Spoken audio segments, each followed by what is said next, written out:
"You're just my long-term plan, Derek," Simone said, folding her arms like she was closing a meeting.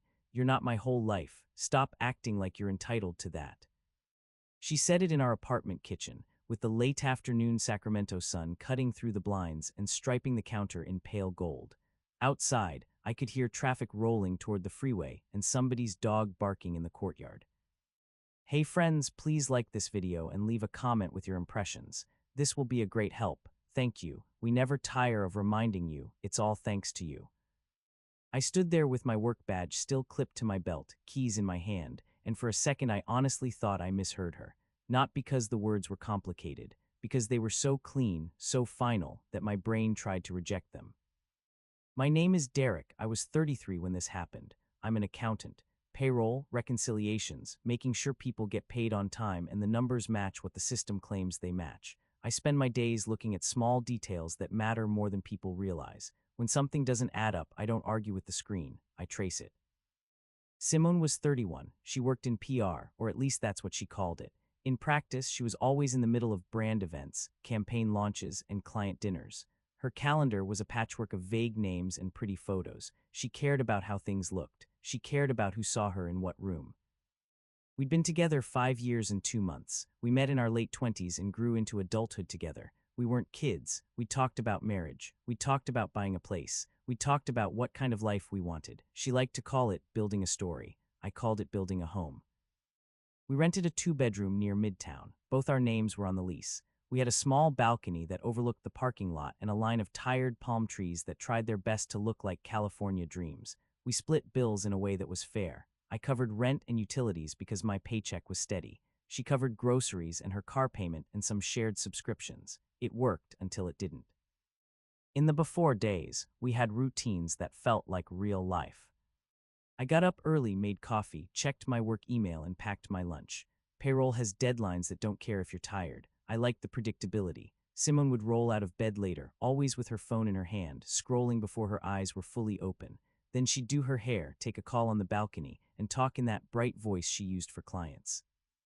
We walked along the river sometimes after work. On Fridays, we'd order takeout and watch something mindless. On Sundays, we'd grocery shop and meal prep like responsible adults, and she'd play music while I labeled containers. She used to touch my arm in the kitchen like she couldn't help it. She used to say, "We're good, Derek," when we paid a bill on time or fixed something small. It sounds boring, but that kind of boring is what you build a life on. Then the pattern shifted. It started with her phone. Not the usual "I'm busy," something different. She started angling her screen away from me on the couch. She started taking calls in the bathroom. She started stepping onto the balcony and closing the door behind her even when it wasn't loud inside. When I asked, she'd smile like I was being silly. "Client stuff," she'd say, "confidential." Her nights got later. At first it was events that ran long. Then it was after meetings. Then it was "I have to show face." Simone had a way of making it sound like the world would collapse if she didn't attend every dinner, every mixer, every rooftop something. I didn't want to be controlling. I didn't want to be the guy who questions his partner's career. So I adjusted. I made dinner later. I saved food for her. I ate alone at the counter while she texted from somewhere with loud music and bright lights. Sacramento is a state job town. People work hard, go home, and do it again. There's a weekday grind that's almost comforting. Simone acted like she was above it, like the normal people were background characters. The disrespect crept in with little comments. If I asked how her day was, she'd say, "Same as always, Derek, work." If I told her about a problem at my job, she'd say, "That's why you're stressed. You live in spreadsheets." If I suggested we have a quiet weekend, she'd say, "I can't waste my life like that." If I wanted her to come to my cousin's barbecue, she'd say, "Your family is sweet, but they're not exactly ambitious." She stopped saying we. Everything was I, my brand, my client, my circle. Then one Tuesday evening, something happened that I couldn't ignore. We had a shared MacBook we kept on the kitchen counter. It was mostly for household stuff, streaming, printing, and the occasional bill that required a desktop. We both used it. We both knew the passwords. It wasn't a secret device. It was just there. Simone was chopping vegetables. I was leaning against the counter, telling her about a payroll issue that had taken all day to fix. She was nodding without really listening. eyes on her phone propped up beside the cutting board. Then her phone buzzed. A message popped up on the shared Mac screen, large, bright, impossible to miss because it was mirrored through a messaging app she'd logged into the Mac months ago and never signed out of. The preview showed the name Jace and the first line of the message. Last night was insane. Same room Friday. I already booked us. Simone froze mid-chop. The knife hovered over the cutting board. I didn't move. I didn't reach for the computer. I didn't scroll. I didn't click. I didn't need to. She snatched her phone up like she could erase the moment by hiding it. What are you staring at? The message, I said calmly. It popped up. Who is Jace? Her eyes narrowed. Why are you looking at my messages? It's on the screen, I said, in front of my face, on our shared Mac. I didn't go searching. Her face tightened. She tried for a laugh and missed. It's work. He's a vendor. A vendor who says last night was insane, I said, and that he booked a room. She set the knife down too hard. You're doing that thing again. What thing? I asked. Turning everything into a courtroom, she snapped. This is why you're exhausting. The word hit, but I didn't react. I just kept my voice steady. Explain it. She stared at me like she was weighing which lie would cost less. Then her shoulders dropped, like she'd decided she was tired of pretending. Okay, she said, voice flatter. You want adult honesty? Fine. She leaned on the counter, eyes sharp. Jace is someone I see sometimes. He's fun. He gets my world. He's not asking me to play house. I felt my stomach go cold, but my voice stayed even. So you're cheating. She rolled her eyes. Don't use that word. It's messy. It's emotional. It's accurate, I said. She shook her head like I was behind. You're acting like relationships are contracts. They're not. I stared at her. We literally have a lease, shared bills, a life. And that's the problem, she said, like she was explaining something obvious. You think because we've been together a while that you own my time. You don't. You're just my long-term plan, Derek, not my whole life. There it was again, the cold line, different words, same knife. I stood still and let it land. I didn't shout. I didn't slam anything. I didn't demand to see her phone. I just nodded once. Okay, I said. She blinked. Okay. Okay, I repeated. I understand what you're saying. She looked irritated, like she wanted a fight. So what, you're just going to be calm and smug, like you're better than me? I'm not better, I said. I'm done. Her mouth opened, then closed. She didn't know what to do with that. That night, I didn't sleep much. I lay in bed listening to her pacing, talking on the phone in the living room, laughing too loudly, like she was trying to prove she wasn't bothered. In the morning, I moved into action. Not revenge action, logistics action. First, I opened my notes app and made a clean list of what I needed to handle. Lease, bills, accounts, personal documents, property. Then I started documenting what was in the apartment. Photos of the TV, the couch, the kitchen appliances, the furniture we bought together, the items that were clearly mine, the items that were clearly hers. I wasn't trying to trap her. I was protecting myself from future claims. I also printed the lease agreement and highlighted the early termination section. If we were going to separate, I wanted to know the timelines and fees. I knew from my job that the person who reads the document usually wins the argument without raising their voice. At lunch, I called the leasing office. I didn't say my girlfriend cheated. I said, we are separating and need to discuss options for lease removal or early termination. Can you walk me through the process? The agent explained the basics. Both parties would need to sign to remove one of us. Early termination required written notice and a break fee, and the apartment would need to be returned in good condition. They also offered a transfer option if one of us qualified alone. I scheduled a meeting for the next day. Then I went into my banking and credit card accounts. Simone wasn't an authorized user on my cards, but we had a shared streaming account and a delivery app tied to my payment method. I changed passwords on the services I paid for, not to punish her mid-use, but to prevent ongoing charges after we separated. I updated my email and phone on those accounts. Quiet cleanup. I also checked our utilities portal. Electric and internet were in my name. I set reminders to cancel or transfer them on move-out day. I didn't shut anything off yet. No sabotage, just preparation. That evening, Simone came home like nothing happened, tossing her purse down and saying, "You're still quiet." "I'm working," I said. She smirked. "On your little plan." "On the exit," I said. Her smile faded. "You're really leaving." "I'm really ending this," I said.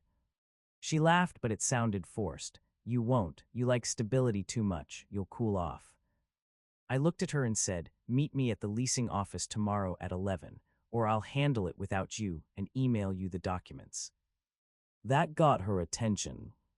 The next day at the leasing office, Simone showed up 10 minutes late, dressed like she was going to an event, hair perfect, makeup sharp, like she wanted to control the image even in a small office with beige walls.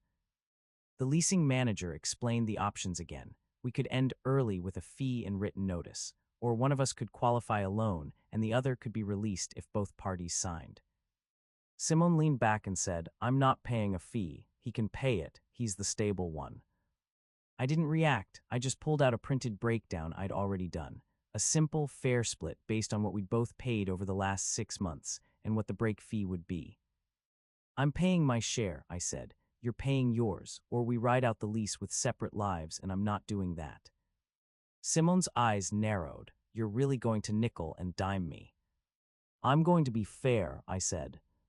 The manager slid paperwork across the desk. "If you choose early termination, both parties sign, then you give notice and settle the fee."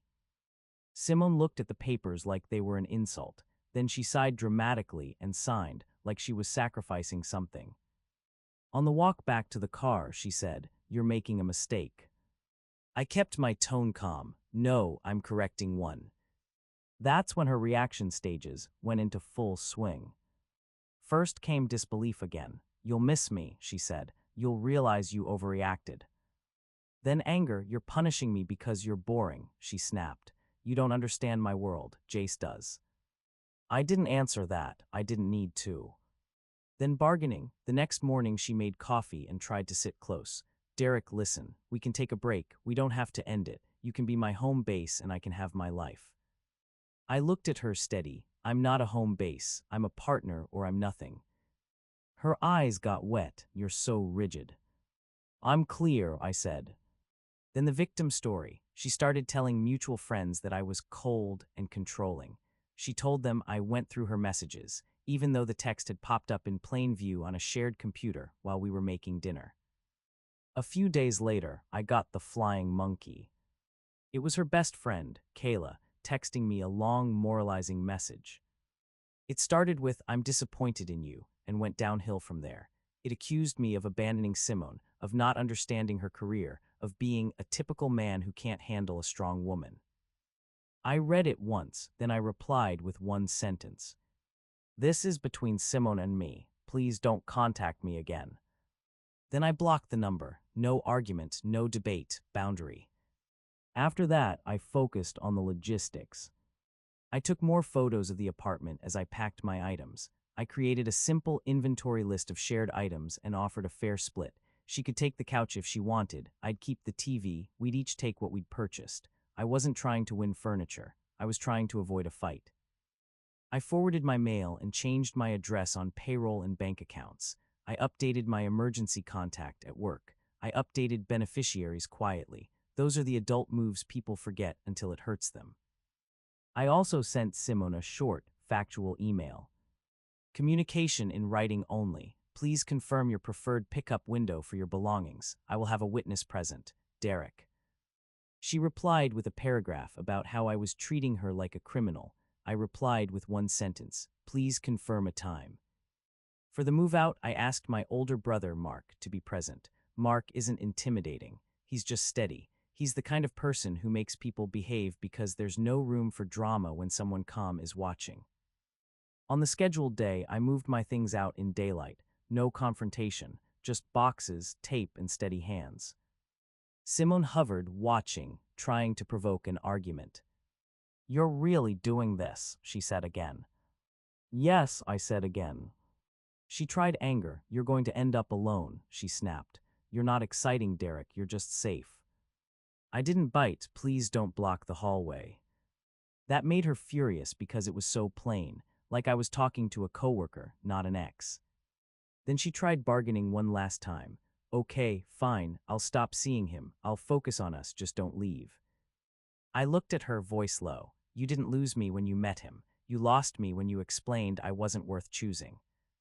Her face went pale, not because I yelled, because I was right and she knew it. She shifted into the victim story again, crying, saying she was under pressure, saying she was trying to build a career and I couldn't handle it. I kept packing, Mark kept carrying boxes, the day kept moving forward. When my things were out, I left her the written move-out timeline from the leasing office and a list of dates for key return and final walkthrough. She threw the paper onto the counter like it burned. You and your paperwork. I nodded, it keeps things honest. I moved into a small place closer to my job. Nothing fancy, clean, quiet, a short walk to the river. I bought a used table, 2 chairs, and a lamp. The first night I ate a simple dinner at that table alone and realized I could breathe again. The lease ended without drama because I wouldn't feed drama. We returned keys, we did the walkthrough, the break fee got paid, I kept receipts, I kept emails, I kept my voice calm. Months passed. I didn't post about it, I did get even. I didn't try to win the friend group, I just lived. Then, one weekday afternoon, I had to stop by the leasing office to pick up a forwarding mail notice they'd accidentally sent to the old address. The irony of standing in that lobby again wasn't lost on me. The lobby smelled like lemon cleaner and cheap air freshener, the same beige walls, the same stack of brochures. That's where I saw Simone. She was standing at the counter, talking fast, hair still perfect, voice tense. She looked like someone trying to control a situation that wouldn't cooperate. When she turned and saw me, her face froze. Derek, she said, softer. Simone, I replied. For a second, neither of us moved. She tried a smile. Wow, of course, here. I nodded politely. I'm just grabbing a notice.